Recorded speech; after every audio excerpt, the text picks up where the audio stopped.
அஸ்ஸலாமு அலைக்கும், welcome to sauce kitchen. இன்றைக்கி நம்ம ஒரு சிம்பிளான ஒரு சிக்கன் கிரேவி தான் பார்க்க போகிறோம். இந்த கிரேவி பார்த்திங்கன்னா இட்லி, தோசை, சப்பாத்தி, ரைஸோடையும் சூப்பராக இருக்கும். வெரைட்டி ரைஸோடையும் சூப்பராக இருக்கும். கீ ரைஸ் எல்லாத்துக்குமே ரொம்ப ரொம்ப சூப்பராக இருக்குங்க. செய்கிறது ரொம்ப ஈஸி தான், டக்குன்னு செஞ்சிடலாம். யார் வேணாலும் ட்ரை பண்ணலாம், பேச்சுலர்ஸ் கூட ட்ரை பண்ணலாம். அந்தளவுக்கு ரொம்ப சிம்பிளான, அதே சமயத்தில் ரொம்ப ரொம்ப டேஸ்ட்டான ஒரு சிக்கன் கிரேவி தான். இப்போ வாங்க இந்த சிக்கன் கிரேவி எப்படி பண்ணலாம் அப்படின்றத பார்க்கலாம் வாங்க. அடுப்பில் ஒரு கடாய் வச்சுருக்கேன். இதில் நம்ம ஒரு 3 டேபிள் ஸ்பூன் அளவுக்கு எண்ணெய் எடுத்துக்கலாம். நான் இன்றைக்கி எடுத்திருக்க எண்ணெய் என்ன அப்படின்னா நல்லெண்ணெய் எடுத்திருக்கேன். எண்ணெய் கொஞ்சம் சூடானதுக்கப்புறம் அடுப்பு வந்து சிம் பண்ணிக்கோங்க. சிம் பண்ணிவிட்டு ஒரு சின்ன துண்டு பட்டை அதை 2ஆக உடச்சி போட்டிருக்கேன். 4-5 கிராம்பு, 3 ஏலக்காய், இதோட ஒரு அன்னாச்சி பூ, இதுக்கப்புறம் ஜாதி பத்திரின்னு சொல்லுவோம் இல்லையா, அது ஒரு சின்ன பூ மட்டும் எடுத்திருக்கேன். இதில் ஒரு 1/2 டேபிள் ஸ்பூன் அளவுக்கு சீரகம், ஒரு 1/2 டேபிள் ஸ்பூன் அளவுக்கு மிளகு, இதோட ஒரு பிரியாணி இலை எடுத்திருக்கேன். இது எல்லாமே நம்ம கொஞ்சம் எண்ணெயில் பொரிஞ்சு வரட்டும். எண்ணெய் நல்லா பொரிஞ்சு வந்ததுக்கப்புறம் நம்ம வெங்காயம் சேர்க்க போகிறோம். நான் இன்றைக்கி எடுத்திருக்க வெங்காயம் பார்த்திங்கன்னா பெரிய வெங்காயம், நல்ல பெரிய வெங்காயம் அப்படின்றது 2 எடுத்திருக்கேன். நீல வாக்கில் கட் பண்ணி வச்சுருக்கேன். நீங்கள் மீடியம் சைஸ் எடுத்தீங்க அப்படின்னா 3 எடுத்துக்கோங்க. இது நம்ம கட் பண்ணி வச்சுருக்கோம் இல்லையா, நல்லா மெலிசாக தான் நான் கட் பண்ணி வச்சுருக்கேன். இதையும் சேர்த்து நல்லா வதக்கிடலாம். வெங்காயம் கொஞ்சம் நல்லா வதங்கணும். வெங்காயம் வதங்கினதுக்கப்புறம் பார்க்கலாம். வெங்காயம் பாருங்கள் வதங்கிருச்சு. இந்த அளவுக்கு வதங்கினாலே போதும். இதுக்கப்புறம் நம்ம இஞ்சி பூண்டு பேஸ்ட் சேர்க்கலாம். ஒரு 1/2 டேபிள் ஸ்பூன் அளவுக்கு இஞ்சி பூண்டு பேஸ்ட் எடுத்திருக்கேன். அதை நம்ம சேர்க்க போகிறோம். நான் எடுத்திருக்க சிக்கன் வந்து 1/2 கிலோ சிக்கனுக்கான அளவு தான் இப்போ நான் சொல்லியிருக்கேன். இதோட பச்சை வாசனை நல்லா போகிற அளவுக்கு நல்லா வதக்கிக்கலாம். இது பச்சை வாசனை போகட்டும். இந்த டைமில் நம்ம வந்து ஒரு 150 ml வந்து தயிர் எடுத்திருக்கேன். இதில் ஒரு 1/4 டீஸ்பூன் அளவுக்கு மஞ்சள்தூள், 1 டேபிள் ஸ்பூன் அளவுக்கு மிளகாத்தூள், உங்கள் காரத்துக்கு ஏற்றப்ப எடுத்துக்கோங்க. இதுக்கப்புறம் மல்லித்தூள் எடுக்கிறேன். 2 டேபிள் ஸ்பூன் அளவுக்கு மல்லித்தூள் எடுத்திருக்கேன். உங்களுக்கு ஏற்றாப்புல நீங்கள் வந்து பேலன்ஸ் பண்ணிக்கோங்க. காரத்துக்கு ஏற்றாப்புல நீங்கள் எதுவும் பேலன்ஸ் பண்ணிக்கலாம். இப்போது இது எல்லாம் சேர்த்து நல்லா கலந்து விட்டுடலாம். தயிரில் திக்காய் வரணும். நல்லா கலந்ததுக்கப்புறம் இப்போ காமிக்கிறேன் உங்களுக்கு. நல்லா கலந்து விட்டாச்சு. எல்லா பொடிகளுமே தயிரில் நல்லா கலந்தாச்சு. இப்போ நமக்கு இது ரெடியாக இருக்குது. இது இருக்கட்டும். நம்ம வெங்காயம் இஞ்சி பூண்டு பேஸ்ட்லாம் சேர்த்து வதக்கிட்டு இருந்தோம் இல்லையா, இதுவும் நல்லா வதங்கிருச்சு. பச்சை வாசனை நல்லாவே போயிடுச்சு. இப்போ நம்ம கலந்து வச்சிருந்தாலும் தயிர், அது இதை சேர்த்துடலாம். தயிர் சேர்க்கும்போது அடுப்பு வந்து சிம்மில் இருக்கட்டும். சேர்த்துட்டு நல்லா கலந்து விட்டுருங்க. வெங்காயத்தில் அடுப்பு வந்து ஃபுல்லாக வேண்டாம், சிம்மில் இருக்கட்டும். சிம்மில் வச்சு நல்லா கலந்து விட்டுருங்க. இப்போது நல்லாவே கலந்து விட்டாச்சு. உங்களுக்கு பார்க்கும்போது தெரியும் நினைக்கிறேன். இப்போது நல்லாவே கலந்து விட்டுட்டேன். இப்போது அடுப்பு சிம்மில் தாங்க இருக்குது. நம்ம தயிரில் பொடிகள்லாம் சேர்த்தோம் இல்லையா, அதோட பச்சை வாசனை நல்லா போகணும் இல்லையா, அது நல்லா வதக்கணும். அதுக்காக நம்ம அப்படியே இது விட போகிறோம். ஒரு 2 நிமிஷத்துக்கு மூடி வச்சிடலாம். இப்போது அடுப்பு வந்து இன்னும் சிம்மில் இருக்கட்டும். கீழே ஒட்டாத மாதிரி பார்த்துக்கோங்க.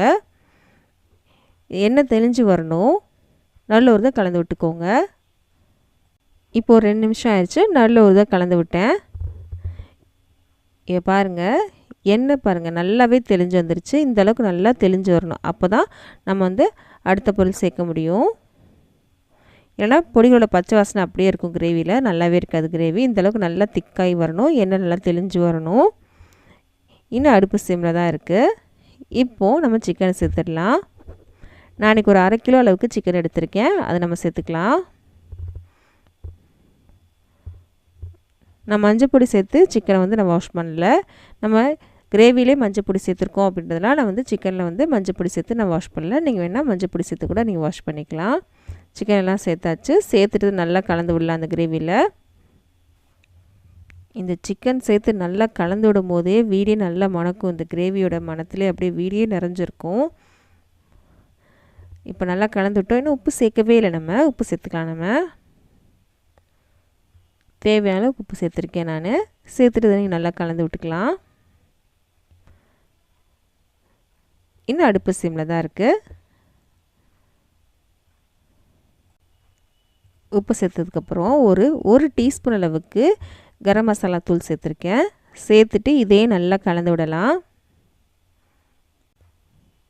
இப்போ நல்லா கலந்து விட்டுட்டோம். இப்போது அப்படியே 1 நிமிஷத்துக்கு மூடி வச்சிடலாம். 1 நிமிஷம் வரைக்கும் அப்படியே இது வேகட்டும். 1 நிமிஷத்துக்கு அப்புறம் பார்க்கலாம். இப்போ 1 நிமிஷம் ஆயிடுச்சு. கீழே ஒட்டலை, நம்ம அடுப்பு சிம்மில் தானே வச்சுருக்கோம், கீழே ஒட்டலை. எண்ணெய் நல்லா தெளிஞ்சு வந்துருச்சு பாருங்கள். இந்த அளவுக்கு நல்லா தெளிஞ்சு வரணும். நம்ம கொஞ்சம் தான் எண்ணெய் சேர்த்தோம். பாருங்கள் எவ்வளோ எண்ணெய் தெளிஞ்சு வந்துருக்கு. நம்ம தயிர்லாம் சேர்த்துருக்கோம் இல்லையா, அதனால தான். இப்போ ஒரு தடவை நல்லா கலந்து விட்டு நம்ம தண்ணி சேர்த்துக்கலாம். இப்போது இது மூழ்கிற அளவுக்கு மட்டும் நம்ம தண்ணி சேர்த்துக்கலாம். ரொம்ப தண்ணி சேர்த்துட வேண்டாம். இந்த சிக்கன் மூழ்கிற அளவுக்கு மட்டும் நம்ம தண்ணி சேர்த்தா போதும். 1 கிளாஸ் அளவுக்கு தண்ணி சேர்த்துருக்கேன். இப்போது உப்பு காரெல்லாம் செக் பண்ணிக்கோங்க, எனக்கு கரெக்டாக தான் இருக்குது. இப்போ வந்து அடுப்பு வந்து மீடியம் ஃப்ளேமில் வச்சுக்கலாம். இப்போ மூடி வச்சிடலாம். ஒரு 5லேருந்து 6 நிமிஷம் வரைக்கும் இந்த சிக்கன் வேகட்டும். மூடி வச்சிடலாம். நம்ம நடுவில் வேணால் நீங்கள் கலந்து விட்டுக்கோங்க, கீழே ஒட்டாத மாதிரி பார்த்துக்கோங்க. இப்போ சிக்கன் வந்ததுக்கப்புறம் காமிக்கிறேன். இப்போது ஒரு கரெக்டாக 6 நிமிஷம் ஆயிடுச்சு. இப்போ செக் பண்ணி பார்க்கலாம் சிக்கன் நல்லா வெந்துருச்சான்னு. நல்லாவே வெந்துருச்சு, உங்களுக்கு பார்க்கும்போது தெரியும்னு நினைக்கிறேன். நல்லாவே வெந்துருச்சு. இப்போது கொத்தமல்லி இருக்கு இல்லையா, அது வந்து சின்னதாக கட் பண்ணி வச்சுருக்கேன். அதை நம்ம சேர்த்துக்கலாம். கொஞ்சம் நிறையவே சேர்த்துக்கோங்க, நல்ல வாசனையாக இருக்கும் கிரேவி வந்து.